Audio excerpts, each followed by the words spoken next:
रुके न जो, रुके न जो, झुके न जो, दबे न जो, मिटे न जो, हम वो इंकलाब हैं, जुल्म का जवाब है, हर शहीद हर गरीब का हम ही तो ख्वाब हैं। रुके न जो, झुके न जो, जी रहे हैं इसलिए कि प्यार जग में जी सके, प्यार जग में जी सके, प्यार जग में जी सके। अरविंद केजरीवाल पहली बार सरकार बनाने में कामयाब हुए। 70 में 67 सीटें कोई सोच सकता है? 70 में 62 सीटें कोई सोच सकता है साहब? तो उसके बाद से विरोधियों को लगा कि नहीं भाई, ये तो जमीन पे जो है वो काम कर रहे हैं, लोग इनसे जुड़ रहे हैं।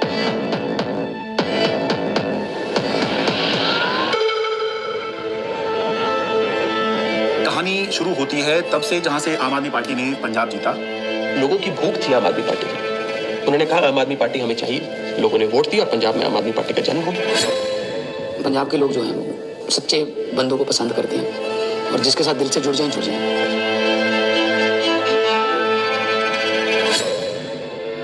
आम आदमी पार्टी गुजरात को भविष्य देगी। गुजरात की 6 करोड़ जनता के साथ मिलके एक नया गुजरात बनाएंगे जिसमें 24 घंटे बिजली होगी। और उसके बाद आम आदमी पार्टी गुजरात में जैसे ही घुसी तो वहां से एक दिल्ली के अंदर हमें चेंज आता हुआ दिखाई दिया।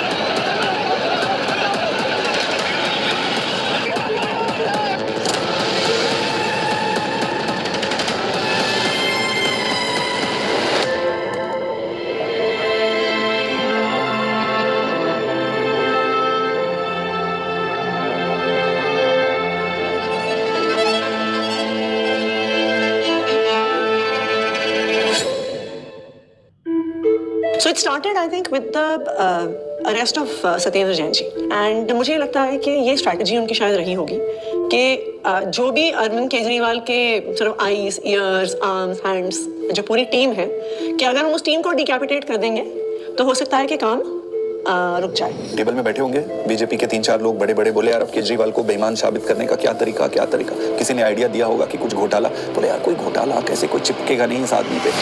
दिल्ली के स्वास्थ्य मंत्री सत्येंद्र जैन को ईडी ने हिरासत में लिया। एनफोर्समेंट डायरेक्टरेट ने सबसे पहले अरेस्ट होने वालों में मैं था। ऐसे तो कोई कर्म किए नहीं थे कि जेल चले जाए। फिर मैंने कहा ऐसे कर्म भी नहीं किए मंत्री बन जाए। तो क्योंकि मुझको पूरा केस पता था तो मुझे लगा ठीक है, एजेंसी अगर अरेस्ट कर रही है थोड़े दिन में छूट जाएंगे। Why are they threatened by us? And the answer to me is very clear. आम आदमी पार्टी केवल एक सरकार या 10 नेताओं की पार्टी नहीं है। आम आदमी पार्टी एक सोच है। तब तक जो भी गिरफ्तार होते थे, पॉलिटिकल लोग भी जो गिरफ्तार होते थे, महीने में, 2 महीने में, 3 महीने में निकल के आ जाते थे। तब हमने ये नहीं सोचा था कि इतना लंबा चलेगा। अब ये जानकारी मिल रही है कि मनीष सिसोदिया को गिरफ्तार कर लिया गया है। इस वक्त की बड़ी सीबीआई बुलाया जाता था, ईडी बुलाया जाता था, उनके घर पे रेड हुई, उनके बैंक के लॉकर पे रेड हुई, दिल्ली सचिवालय में उनके ऑफिस में रेड हुई, उनकी यहाँ तक कि उनके पैतृक गाँव में भी सीबीआई और ईडी वाले पहुंच गए थे। देखिए, हमें तो पता था कि आम आदमी पार्टी के किसी भी नेता के पास एक भी पैसा नहीं है, और मेरे ख्याल से आज ही ईडी और सीबीआई को भी पता है। मैं तो खुश था कि दिल्ली में एक ऐसी शराब पॉलिसी बनाई गई है जिसमें एक मॉल में 27 शराब की दुकानें थी, वो अब कम हो जाएंगी और सरकार को रेवेन्यू बहुत जबरदस्त मिलेगा। तो मैं तो खुश था कि अच्छी पॉलिसी बनाई गई है और कई राज्य इस पॉलिसी को देख रहे थे, पर अचानक इन्होंने चिल्लाना शुरू किया है तो स्कैम हो गया, स्कैम हो गया, स्कैम हो गया है। अगर एक अच्छी पॉलिसी को ये स्कैम करार देके सीबीआई और ईडी में केस रजिस्टर करा सकते हैं तो किसी भी हद तक जा सकते हैं। मनीष सिसोदिया को ईडी ने गिरफ्तार कर लिया है। तिहाड़ जेल में पूछताछ के बाद मनीष सिसोदिया को अब ईडी ने गिरफ्तार कर लिया है। इससे पहले सीबीआई ने उनको गिरफ्तार किया था और वो इसमें पीएमएलए में 2 ही कंडीशन में बेल हो सकती है। पहली कंडीशन, या तो जो सरकार का इन्वेस्टिगेशन एजेंसी है वो कह दे कि केस नहीं। दूसरी कंडीशन बेल हो सकती है जब इन्वेस्टिगेशन एजेंसी द्वारा डाले गए सारे कागज जांच कर लिए जाएं। तो भाजपा की इन्वेस्टिगेशन एजेंसी क्या करती थी, लाखों की तादाद में कागज डाल दिए। अब जज साहब कितना टाइम लगाएंगे वो देखने को, 10 साल। हमने प्रोसीडिंग्स भी पूरी देखी थी सुप्रीम कोर्ट के अंदर, और सुप्रीम कोर्ट ने जो जिस तरह कमेंट्स किए थे उससे ऐसा लग रहा था कि ये केस कुछ है ही नहीं। सुप्रीम कोर्ट ने यहाँ तक कह दिया था कि आपका केस जो है ट्रायल के अंदर 2 मिनट में गिर जाएगा। किस तरह का केस आप बना के लाए हैं, क्योंकि सीबीआई के बाद मनीष सिसोदिया को ईडी ने भी गिरफ्तार कर लिया था, तो दोनों ही के अंदर जमानत उनको चाहिए थी। अब जब जैसे ही 30 अक्टूबर का दिन था, सुप्रीम कोर्ट ने बेल रिजेक्ट कर दी। जेल में पूछताछ के बाद मनीष सिसोदिया को अब ईडी ने गिरफ्तार कर लिया है। इससे पहले सीबीआई ने उनको गिरफ्तार किया था और वो तिहाड़ जेल में। सीधे चलते जितेंद्र शर्मा के पास। जितेंद्र, बताइए, ईडी ने गिरफ्तार कर लिया है मनीष को? जी बिल्कुल, आप देखिए दूसरे दिन लगातार जो ईडी है मनीष सिसोदिया को अरेस्ट करके उनका टारगेट अरविंद केजरीवाल था। इनको ये लगा था, इनके कैलकुलेशन में, कि पार्टी के साइकी में फर्क पड़ेगा, लोग टूटते जाएंगे। तो इसका मतलब ये है कि डेस्परेशन के मापदंड पे तो भारतीय जनता पार्टी अपने लास्ट थ्रेशोल्ड पे पहुंची और भारतीय जनता पार्टी की लीडरशिप भी उस थ्रेशोल्ड तक पहुंच गई कि अब और कोई तरीका नहीं है इनको जेल में डालने का। बड़ी खबर यह है, आम आदमी पार्टी के सांसद संजय सिंह गिरफ्तार कर लिए गए हैं। आपके सांसद संजय सिंह की हो गई है गिरफ्तारी। ईडी ने करते थे संजय सिंह, उस पर कहीं ना कहीं एक बड़ी चोट फिलहाल आम आदमी पार्टी के लिए रहेगी, लेकिन राजनीतिक रूप से ये नुकसान तो है ही, लेकिन क्या सरकार का पक्ष रहेगा शराब नीति मामले में जब ये गिरफ्तारी हुई है, इसका भी इंतजार रहेगा। अब ये अपने आप में काफी ज्यादा। तो भगत सिंह ने अपनी किताब में लिखा कि उनके छोटे भाई जब उनसे मिलने आए, फांसी की सजा हो चुकी थी तब तक, उन्होंने लिखा कि उन्हें ये फिक्र है हरदम नया तर्जे जफा क्या है। जफा मतलब अत्याचार। उन्हें ये फिक्र है हरदम नया तर्जे जफा क्या है। हमें भी शौक है देखे सितम की इंतहा क्या है। इस सरकार के ऊपर बिल्कुल फिट बैठता है कि ये सितम करने पे आए हैं और हम इनकी सितम की इंतहा देखना चाहते हैं। 2200 करोड़ रुपए की रिश्वत खिलाई अडानी ने। 2200 करोड़ रुपए की रिश्वत आपके अधिकारियों को। 2200 करोड़ की रिश्वत। सर वो क्या बोल रहे हैं सर? वो आप इधर बोलेंगे तो उधर बोलेंगे। जिस तरीके से पार्लियामेंट में और पार्लियामेंट के बाहर अगर अरविंद केजरीवाल और पार्टी के वॉइस को एक स्ट्रक्चर करके जनता और देश के सामने रख रहे थे, बीजेपी उससे बहुत इरिटेटेड और फ्रस्ट्रेटेड थी। मैंने तो अपने घर के सामने एक बैनर भी लगवा दिया था कि फक्कड़ हाउस में ईडी का स्वागत है। अब कहानी जो है अलग लेवल पहुंच गई। अरविंद केजरीवाल भी बात समझ रहे थे कि जब एक के बाद एक नोटिस आ रहे हैं तो देर सवेर ईडी जो है उनको गिरफ्तार करने आएगी। हमारे एक व्हाट्सएप ग्रुप है पार्टी की लीडरशिप का, जिसमें एक खबर आई थी कि ईडी वाले अरविंद जी के घर पहुंच गए हैं 6 फ्लैग स्टाफ रोड पे। एंड मुझे याद है मैंने ओबरॉय के फ्लाईओवर के नीचे से फिर हमने गाड़ी का यू टर्न लिया था और फिर 6 फ्लैग स्टाफ रोड जो सिविल लाइंस में है वहाँ पे पहुंचे थे।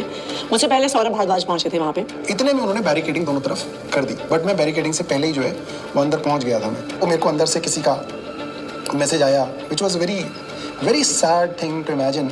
अरविंद केजरीवाल जी अपना बैग पैक कर रहे हैं और एक मुख्यमंत्री अपने घर में ही असहाय है, आप सोचिए। और वहाँ जो पुलिस खड़ी है वो उसके लिए नहीं खड़ी है, वो इसलिए खड़ी है कि किसी और को आने नहीं देंगे। उसके यहाँ जो ईडी के जो अफसर हैं वो उसको कह रहे हैं कि अब आप बैग पैक कर लो, आपको अरेस्ट कर रहे हैं। ईडी दफ्तर ले जाया जा रहा है अरविंद केजरीवाल को। इस वक्त की बड़ी खबर, बड़ा अपडेट, अरविंद केजरीवाल को ईडी ने गिरफ्तार किया है और ईडी दफ्तर उनको ले जाया जा रहा है। जिस तरीके से अब दिल्ली के मुख्यमंत्री अरविंद केजरीवाल को ईडी दफ्तर ले जाने की तैयारी की जा रही है और ये माना जा रहा है कि अब ईडी दफ्तर में उनसे पूछताछ होगी और उनके सामने। जब से मैं जर्नलिस्ट बना हूं 17 साल से, मैंने नहीं देखा किसी सिटिंग चीफ मिनिस्टर को अरेस्ट किया गया हो। तो मेरे मन में एक बात अंदर से आई कि पार्टी खत्म नहीं होने थी, सरकार नहीं खत्म होनी थी। तो उस समय जो बाहर थे, जैसे संदीप पाठक बाहर थे जो संगठन के काम देखते हैं, हमारे जो कैबिनेट के जो साथी थे, आतिशी थी, सौरभ भारद्वाज थे, हमारे सोशल मीडिया के जैस्मिन थे। तो फिर हम सब लोग हमारे घर पे ही हमने सबको बोला, सब लोग हम लोग वहीं धीरे धीरे वहीं गैदर हुए। अब ये देश को बचाने की लड़ाई है, तानाशाही के खिलाफ लड़ाई है और सभी मिलकर के लड़ेंगे और इस लड़ाई को जीतेंगे। कल 10 बजे भारतीय जनता पार्टी के मुख्यालय पर हम इसके खिलाफ प्रोटेस्ट शुरू करेंगे।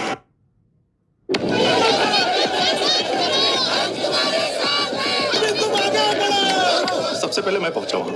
हुआ ये कि लोग पार्टी ऑफिस चले गए और हम और दुर्गेश पाठक जी जो आईटीओ वाला चौराहा है उस पर रुक गए।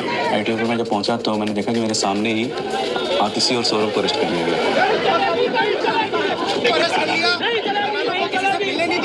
कोई वहाँ पे प्रोटेस्ट करने आता, 4 लोग सड़क पे बैठते, 4 लोगों को बस में बैठाते, बस भेजते। आईटीओ के ऊपर एक फुट ओवर ब्रिज है, ऊपर अगर आप जाओगे तो मैं लोकेशन चेंज करता रहता था। तो कहीं एक जगह जाके ऐसे शांत खड़ा हो जाता था, तो मैं देखता था कौन आ रहा है किधर से। तो मैं देखता था उधर से 20 लोग आ रहे हैं, तो उनमें से मैं पहचान जाता था। मोस्टली मैं ऑर्गेनाइजेशन में काम करता था तो सबके नंबर थे, तो मैं उनको फ़ोन करके बोलता था अभी रुक जाओ 10 मिनट, मैं जहाँ बोलूँगा उस डायरेक्शन में जाना।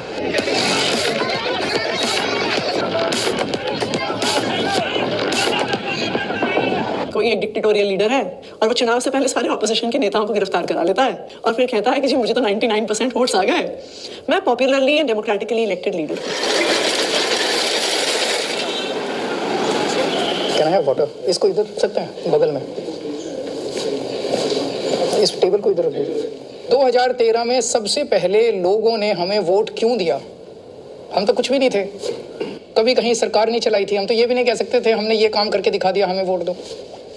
अन्ना आंदोलन किया था, तो अन्ना आंदोलन में लोगों ने देखा ये लड़के बड़े ईमानदार हैं, देशभक्त हैं, जिद्दी हैं, किसी चीज़ पे अड़ जाए तो करके रहते हैं। ये क्वालिटीज़ जनता को हमारी पसंद आई। इस क्वालिटी को वो ख़त्म करना चाहती थी बीजेपी। तो उन्होंने कीचड़ फेंकना चालू किया, करप्शन किया, केजरीवाल ने पैसे खाए, एक ताना बना बुना गया, लोगों को ज़बरदस्ती करके स्टेटमेंट्स दिलवाए गए, प्रेशराइज कर करके हमारे खिलाफ झूठे बयान दिलवाए गए। लेकिन कुदरत तो कुदरत है, ये क्या है, बीजेपी कुछ नहीं है कुदरत के सामने। हम लोग कुछ बाहर तिहाड़ के खड़े थे एंड आई रिमेम्बर थिंकिंग कि एज ऑफ दैट टाइम हमारी कोर टीम के 5 लोग उस समय उस दीवार के उस पार थे। मेरे हाथ में बहुत कुछ नहीं था, सब ऊपर वाले के हाथ में था। और मैंने अपना अंदर समय बहुत मेडिटेशन करते हुए और गीता पढ़ के बिताया। वहाँ पे सबसे ज़्यादा जो चीज़ परेशान करती है वो होती है अनसर्टेनिटी।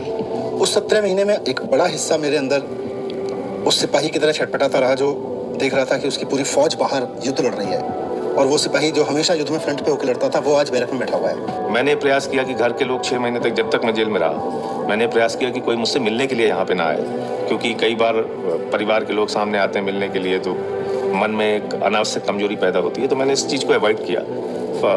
फ़ोन पे जब वो वीडियो कॉल पे जब बात होती थी, वीडियो कॉल करते थे तो हंसते थे, लेकिन वो हंसी के पीछे कुछ ना तकलीफ छुपी होती है, क्योंकि पत्नी से बेहतर कोई नहीं समझ सकता है। लेकिन हम लोग को लगता है चलो वो अगर दिखा रहे हैं तो हम लोग को भी ऐसे ही दिखाना है। तो हमारे जैसे बच्चे भी आ गए थे तो सारे लोग सब हैप्पी फील करते थे कि पापा हम लोग ठीक है, आप परेशान मत होना और आप ठीक से रहो।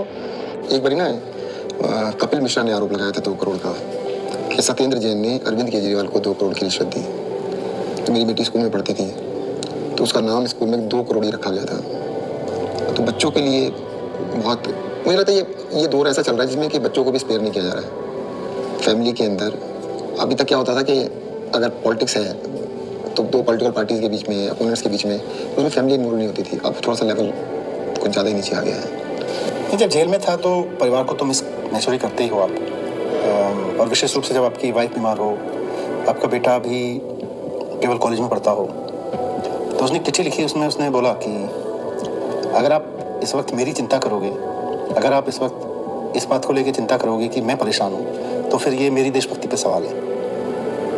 तो मुझे लगा यार बेटा तो बड़ा हो गया। आपने अगर मेरी चिंता में जरा भी वक्त जाया किया तो फिर वो मेरी देशभक्ति का अपमान होगा। That would be an insult to my patriotism, कि अगर मैं देश के सबसे अच्छे शिक्षा मंत्री को ये विश्वास नहीं दिला पा रहा कि आप अपना काम करो, मैं यहाँ पे एकदम सेट हूँ, आपको मेरी चिंता बिल्कुल करने की जरूरत नहीं है, तो that would be an insult to my patriotism and I felt that, I even feel that today. Phone आता था, 5 मिनट का फ़ोन होता था वो डेली जो आता था। तो उसमें ऐसा तो नहीं है कि मैं ये कह दूँ कि मैं बीमार बहुत हूँ या मैं कुछ भी हूँ, हाँ सब ठीक है, खाना खा लिया, हाँ इतना होता था। जो ड्रगेड क्रिमिनल्स होते हैं ना, उनको सोलिटरी कन्फाइनमेंट में 2 हफ्ते से ज़्यादा नहीं रखते, उसको इनह्यूमन माना जाता है। तो मुझे लगातार कई महीने तक सेकंड फेज के अंदर सोलिटरी कन्फाइनमेंट में रखा गया। सॉलिटरी कन्फाइनमेंट में आप जेल ऑफिसर्स और मेडिकल स्टाफ, इनके अलावा आप किसी से बात नहीं कर सकते। सो आई वॉज ऑल अलोन। आपको चाहिए कोई बात करने के लिए, गप्पे मारने के लिए, अपने मन की भड़ास निकालने के लिए, कुछ भी बोलने के लिए, वो अलाउड नहीं था। मतलब 2 जालियों के बीच में से बात करें, शीशा लगा हुआ है, इधर से फोन पे मैं, उधर से एक चीफ मिनिस्टर हूँ, दूसरे चीफ मिनिस्टर से मिलने आया हूँ, सिटिंग दोनों। जेल नंबर 1 में मैं था, जेल नंबर 2 में अरविंद जी थे, उसके बीच में एक दीवार ही थी। कभी कभी लगता था आवाज़ जोर से तो हो सकता है पहुँच जाए उधर। कई बार जेल के अंदर जब ऐसे मौके आते थे, ऐसे मोमेंट्स आते थे जब आदमी कमज़ोर फील करता था, तब मुझे लगता था यार मनीष की तरफ मैं सोचता था कि मनीष को 1.5 साल हो गया, उसकी तो वाइफ भी इतनी बीमार है, वो नहीं टूटा, सो हमें भी हिम्मत रखनी है। ये बड़ा वो था कि उन्होंने मेरी दवाइयाँ रोक दी। 15 दिन के लिए मैं शुगर का पेशेंट हूँ और 10 साल से मैं इंसुलिन पे हूँ, और 15 दिन उन्होंने मुझे इंसुलिन दी, मेरा शुगर 350 400 पहुँचने लग गया। जब जयप्रकाश नारायण इमरजेंसी के दौर में जेल गए थे, जब वो जेल गए थे उनकी दोनों किडनी ठीक थी, और 4 महीने बाद जब वो जेल से बाहर आए उनकी दोनों किडनी खत्म हो चुकी थी। Mr. Kejriwal, in fact, wrote to Tihar jail authorities alleging that he was not being administered insulin despite flagging his peaking sugar levels. ये जेल वाले कहते थे कि इंजेक्शन नहीं देंगे, प्रिस्क्राइब नहीं है, पता नहीं कितने साल से वो इंजेक्शन ले रहे थे, सब प्रिस्क्राइब था। क्या ये जेल में रख के इनको मारने का प्लान बना रहे हैं? क्योंकि पॉलिटिक्स एक अलग होती है, लेकिन पॉलिटिक्स का मतलब ये नहीं होता है कि मैं आपको निपटा ही दूं। ये इंसुलिन वाली बात जो है ये तो निपटाने वाली बात है। विरोधी होते हैं राजनीति में, लेकिन दुश्मन नहीं होते। कोर्ट के आदेश पर डॉक्टर्स की कमेटी बनती है, उसके बाद जो है इंसुलिन दी जाती है। आम आदमी पार्टी का मोराल जो था वो डाउन था। क्यों? कि आम आदमी पार्टी जो है वो 2 चीज पे चलती है, केजरीवाल का नाम और वॉलंटियर का काम। वो दौर थोड़ा ऐसा था कि लगा था कि अब आम आदमी पार्टी जो है वो अब बचेगी नहीं, क्योंकि केजरीवाल के बाद कौन। कई बार ऐसे क्षण आए, ऐसे मोमेंट्स आए जब लगा कि अब सब खत्म हो गया, अब सब बर्बाद हो गया, there's no coming back from this. We have hit rock bottom.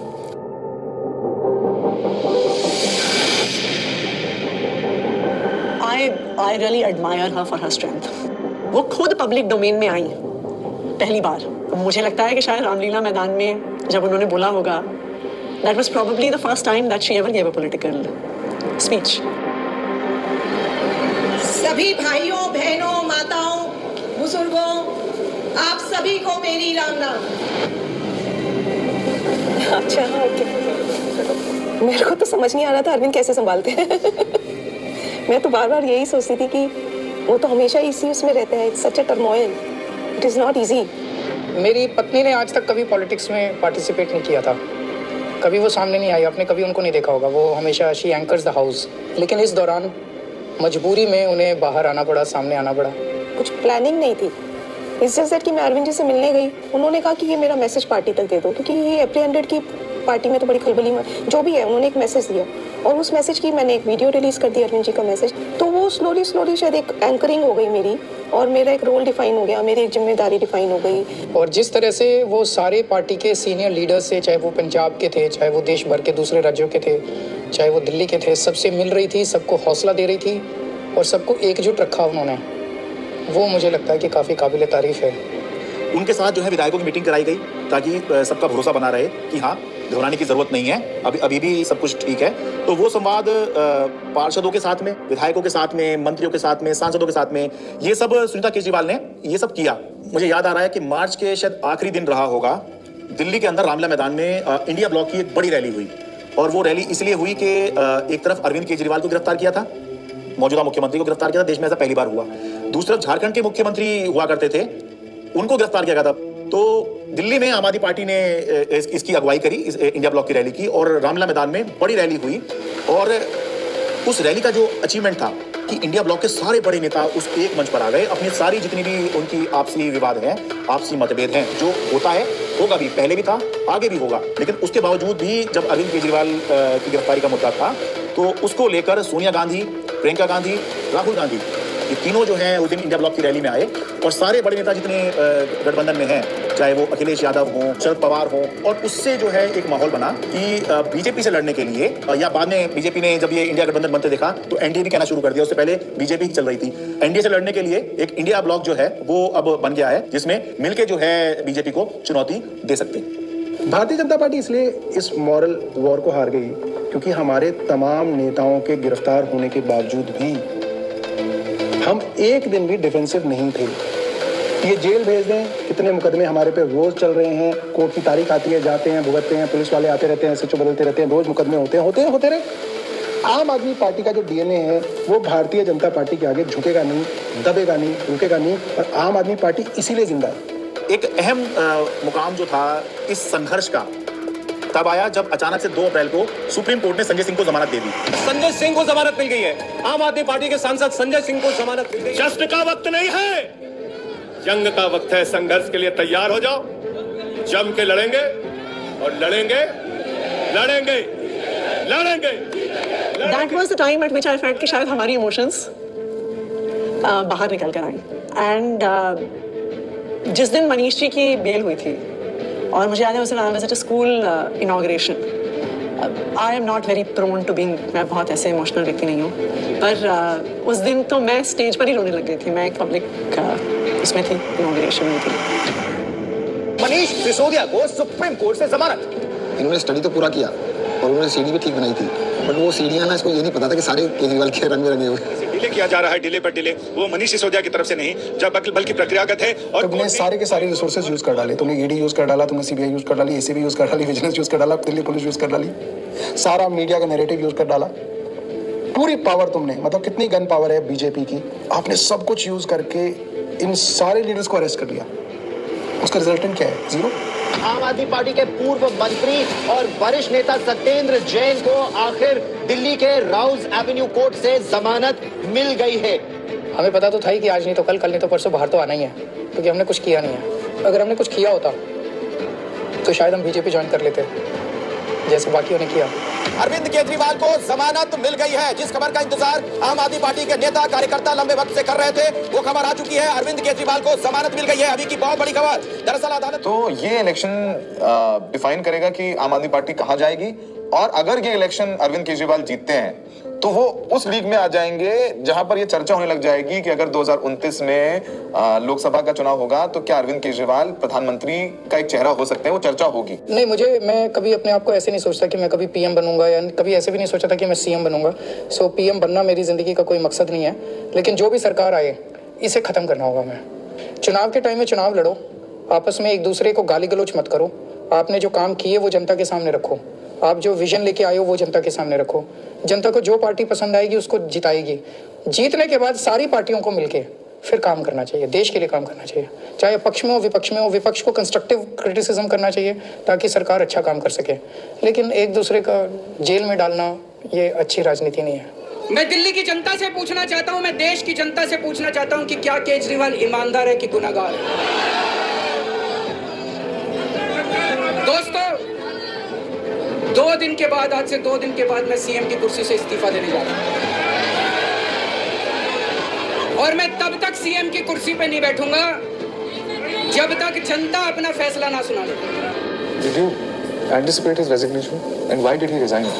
रुके न जो, रुके न जो, झुके न जो, दबे न जो, मिटे न जो, हम वो इंकलाब हैं, जुल्म का जवाब है, हर शहीद हर गरीब का हम ही तो ख्वाब हैं। रुके न जो, झुके न जो, जी रहे हैं इसलिए कि प्यार जग में जी सके, प्यार जग में जी सके, प्यार जग में जी सके।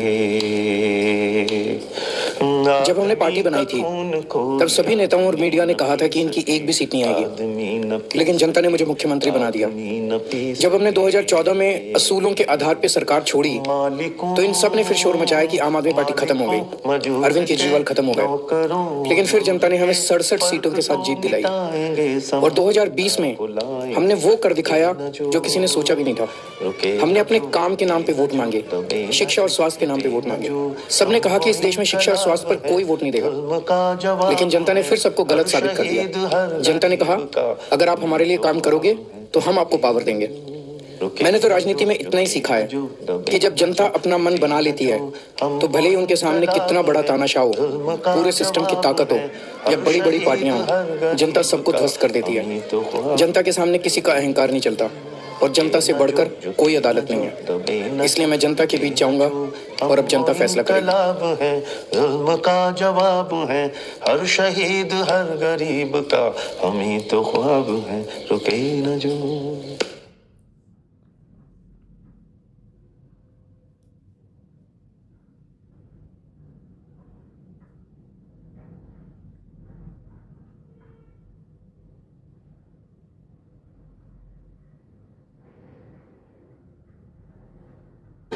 Anticipate his resignation and why did he resign?